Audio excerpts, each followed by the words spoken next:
குருவுக்கு முதல் வணக்கம். திருவள்ளுவக்குள்ள ஜோதிடர் பாமா. இங்கு சிறந்த முறையில் ஜாதகம் ஜோதிடம் பார்க்கப்படும்.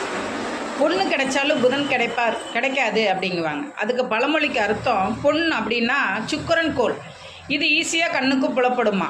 புதன் கோள் கண்ணுக்கு புலப்படாதா? காரணம் என்ன அப்படின்னா, சூரியனுக்கு மிக அருகாமையில் இருக்கக்கூடிய கோள் புதன் கோள்.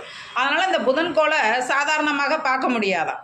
அதனால தான் இந்த புதனை ஞானக்காரகன் அப்படின்னு. ஏன்னா சூரியனுடைய வெப்பத்தவே தாங்கக்கூடிய சக்தி புதனுக்கு உண்டு. குருவை விட புதன் வலிமையானவர் அப்படின்னு ஜோதிட சாஸ்திரத்தில் ஒரு விதி இருக்குது.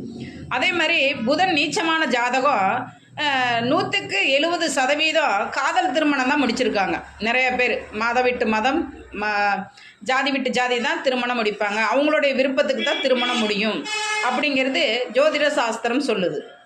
அதே மாதிரி 6-8-12 புதன் மறைஞ்சிச்சுன்னா நிலையான கல்வி, நிலையான தொழில் இருக்காது. அவங்களுக்கு மிதமான கல்வி தான் இருக்கும். ஒரு தொழிலை நிரந்தரமாக செய்ய மாட்டாங்க. ஃபஸ்ட்டு ஒரு தொழில் பண்ணுவாங்க, மீண்டும் வேறு தொழில் பண்ணுவாங்க. 2-3 தொழிலில் அவங்க ஈடுபட்டிருப்பாங்க.